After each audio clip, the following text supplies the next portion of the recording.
साईं की बात। बच्चे, असंभव को संभव करना मेरा काम है। तुम्हारा काम है सिर्फ अपने कर्म करना, तो बस वो करो ना। तुम इन बातों में क्यों अपना समय व्यर्थ करते हो कि जो चीज़ असंभव है वो संभव कैसे होगी? बस इसी को सोचते रहते हो। अरे वो मेरा काम है ना, वो मैं करूँगा ना। वो तो इस दुनिया में कोई नहीं कर सकता, तुम भी नहीं, कोई भी इंसान नहीं, किसी के अंदर इतनी सक्षमता है ही नहीं कि जो असंभव को संभव कर सके तुम्हारे साईं के अलावा। तो फिर तुम क्यों इतनी चिंता करते हो? सोचकर अपना समय क्यों व्यर्थ करते हो? करना है तो अपने कर्म करो ना, कोशिश करो, मेहनत करो, फिर देखो चीज़ें कैसे होंगी। तो परेशान मत हुआ करो, चीज़ों को ना समझने की कोशिश करो, अपने कर्मों पर ध्यान दो, ना कि किसी और चीज़ पर मेरे बच्चे। और सुनो, तुम पर किसी ने कोई भार सौंपा था मेरे बच्चे, किसी ने तुम्हें कोई जिम्मेदारी दी थी उस काम को करने की, और तुम व्यस्त होने के कारण उस काम को नहीं कर पाए, और कहीं ना कहीं तुम्हारे दिमाग से वो काम निकल भी गया, भूल गए हो तुम। तो याद करो उस काम को जिसने तुम्हें वो भार सौंपा था मेरे बच्चे। तो तुम उस चीज़ को भूल गए हो, उसको याद करो और तुम ना उस काम को करो, क्योंकि वो तुम पर भार है मेरे बच्चे। मैं नहीं चाहता कि तुम्हारे ऊपर कोई भार हो, समझ गए ना? अगर तुम्हारे कुछ करने से किसी को खुशी मिलती है ना, किसी के चेहरे पर खुशी आती है ना, अगर तुम्हारे कुछ भी करने से, चाहे छोटी से छोटी चीज़ हो या कोई भी चीज़ हो मेरे बच्चे, अगर तुम्हारे वो करने से किसी के चेहरे पर मुस्कान आती है, शायद तुम्हारे लिए वो बहुत छोटी सी चीज़ होगी, लेकिन शायद हो सकता है सामने वाले के लिए वो कीमती चीज़ हो, तो उसे बहुत खुशी हो, तुम उसकी खुशी का अंदाज़ा भी नहीं लगा सकते।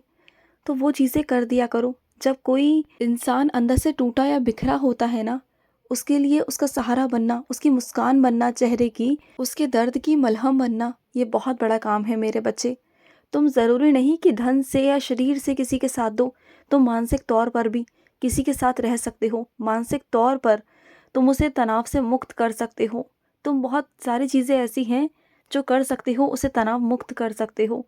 ये तुम ही कर सकते हो मेरे बच्चे। और तुम्हारे अंदर ना मैंने ये गुण दिया है, ये आशीर्वाद दिया है कि तुम जिसके पास बैठोगे ना, उसकी ज़िंदगी में सकारात्मकता आएगी।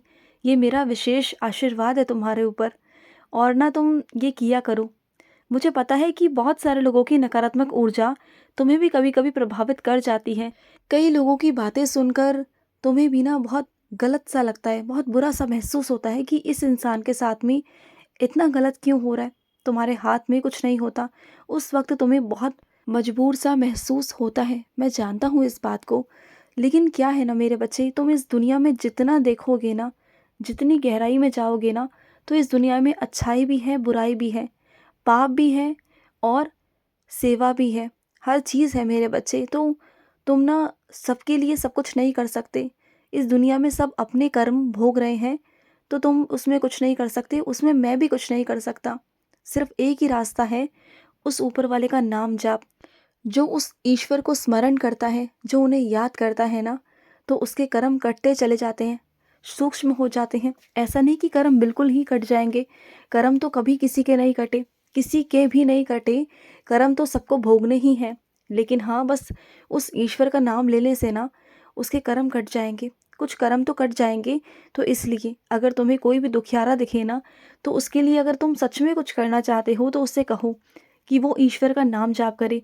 वो जिस भी रूप में ईश्वर को ध्याता है, जिस भी रूप में ईश्वर को मानता है ना, चाहे वो अल्लाह के रूप में माने, चाहे वो साईं के रूप में माने, चाहे वो कृष्ण के रूप में माने या हनुमान के रूप में, वो किसी भी रूप में माने, लेकिन उस ईश्वर को याद करे, उस ईश्वर को याद करे।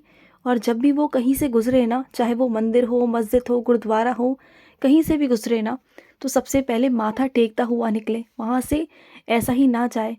ध्यान रखना, कह देना उससे, क्योंकि उसके जो कर्म है ना, वो कर्म उसके आड़े आ रहे हैं, तभी उसके जीवन में बहुत सारी बाधाएं हैं।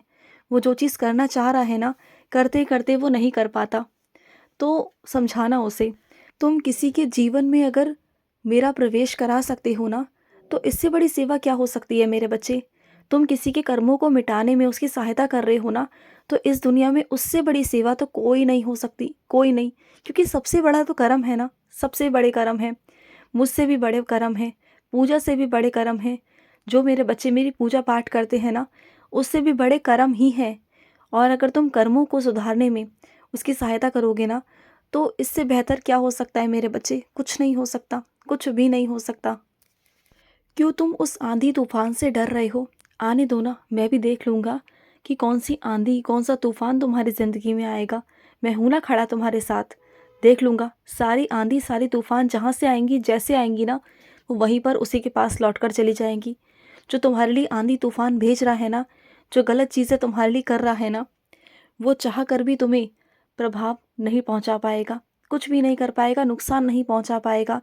चाहे कुछ भी हो जाए, तुम्हें कोई भी नकारात्मक ऊर्जा, कुछ भी तुम्हें छू नहीं सकती, तुम्हें स्पर्श नहीं कर सकती, क्योंकि तुमने मेरी उदी जो पहन रखी है, मेरा रक्षा कवच तुम्हारे गले में धारण है।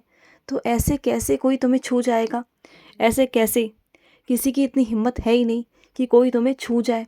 तुम्हारे आसपास वो ज़रूर भटकती रहेंगी कि कब तुम मेरी उदी का त्याग करो और कब वो तुम्हारे अंदर प्रवेश करे, लेकिन मैं ऐसा होने नहीं दूंगा। तुम्हें तुम्हारी उदी से, तुम्हारे बाबा की उदी से ना, तुम्हें कभी अलग नहीं करूँगा, कभी नहीं। और चाहे कुछ भी हो जाए ना, तुम अपने शरीर से ना उदी को अलग मत किया करो। चाहे तुम नहाने जाओ, चाहे तुम कोई भी काम करो, लेकिन उदी तुम्हारे शरीर से अलग नहीं होनी चाहिए। वो हमेशा स्पर्श करके ही रहनी चाहिए। समझ गए ना? तुम्हारा मन उखड़ा उखड़ा सा हो रहा है ना, बहुत अजीब सा हो रहा है ना, कहीं मन नहीं लग रहा, कुछ नहीं लग रहा, बहुत बेचैन से हो ना, तो कहीं 2 दिन के लिए बाहर घूम आओ ना मेरे बच्चे। कहीं घूमने फिरने निकल जाओ। अगर पास में है, अगर हो सकता है कि तुम आ सको, तो शिरडी आ जाओ ना। 2 दिन के लिए अपने बाबा के पास आ जाओ, अपने बाबा के घर आ जाओ ना, तुम्हारा मन लग जाएगा। और वहाँ से जब तुम लौटोगे ना, तो इतने सुकून और शांति के साथ लौटोगे ना कि तुम खुद कहोगे कि इतनी शांति तुम्हारे अंदर कैसे आ गई। जो तुम्हारी ज़िंदगी में उथल पुथल है, परेशानियां हैं ना, उन सब से मुक्त होकर तुम वहाँ से वापस जाओगे। देख लेना। अगर आना है तो आ जाओ ना। अभी तुम्हारे पास इतना काम भी नहीं है, तुम आ सकते हो। अभी है, तुम्हारे पास वक्त है, आ जाओ। उसके बाद तुम्हें जाकर काम में ही तो लगना है ना। फिर तुम्हें बहुत सारा काम करना है, और काम में जब उलझ जाते हो ना, तो बहुत बुरी तरह से उलझ जाते हो। और सुनो, जब अपना हिसाब किताब किसी और के हाथ में सौंपते हो ना, तो उस हिसाब किताब को खुद भी एक बार जांच कर लिया करो। क्योंकि तुम ना दूसरों पर छोड़ने पर ज़्यादा विश्वास रखते हो, लेकिन ऐसा नहीं होता मेरे बच्चे। माना कि काम ज़्यादा है, तुमसे नहीं हो पा रहा, लेकिन फिर भी एक नज़र मारने में कोई वक्त नहीं लगता। एक नज़र मारो, क्योंकि वहाँ पर कुछ गड़बड़ी है मेरे बच्चे, जो सिर्फ और सिर्फ तुम पकड़ सकते हो और सामने वाला नहीं। क्योंकि जो मैं तुम्हें दिखाना चाहता हूँ ना, वो उसे दिखाई नहीं देगा। क्योंकि तुम्हारी नज़र तुम्हारे साईं की नज़र है, ये समझ लो। तुम साईं के बच्चे हो, तुम साईं के भक्त हो, तो तुम्हारी नज़र में कुछ अलग बात है। और उस इंसान की, जो साधारण इंसान है, उसकी नज़र अलग है। तुम्हारे अंदर मेरी शक्तियाँ हैं। तुम बहुत कुछ देख लेते हो जो सामने वाला नहीं देख पाता। कभी कभी महसूस हुआ है ना तुम्हें कि तुम्हारे अंदर एक एहसास है, एक शक्ति है, एक ऊर्जा है। तुम्हारे अंदर पहले से ही चीज़ें ना आ जाती हैं।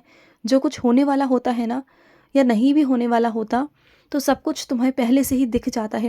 कभी स्वप्न के माध्यम से, कभी कैसे, कभी संदेश के द्वारा, कभी किसी और के द्वारा, कभी किसी रूप के द्वारा। इतनी सारी बातें मैं तुम्हें पहले से ही बता देता हूँ, इसलिए ना कि तुम्हारे अंदर मेरा अंश है, मेरी शक्तियाँ हैं तुम्हारे अंदर। तो फिर तुम्हें पहले से ही हर चीज़ का ज्ञान होता है मेरे बच्चे। तो इसलिए कह रहा हूँ कि एक बार तुम नज़र मार लो। तुम्हें चिंता हो रही है ना कि महीना ख़त्म हो रहा है और तुम्हें किसी का भुगतान करना है। बहुत चिंता में हो ना कि कैसे सब कुछ होगा। हो जाएगा, चिंता बिल्कुल मत करो, और वो मैं करवा दूंगा बहुत आसानी से। तुम बिल्कुल चिंता मत करना, सब हो जाएगा। तुम बिल्कुल परेशान मत हो, सारा सब कुछ इंतज़ाम हो जाएगा। तुम समय पर भुगतान कर पाओगे, तुम बिल्कुल चिंता मत करो। खुश रहो। आज का मध्याह्न साई संदेश समाप्त हुआ।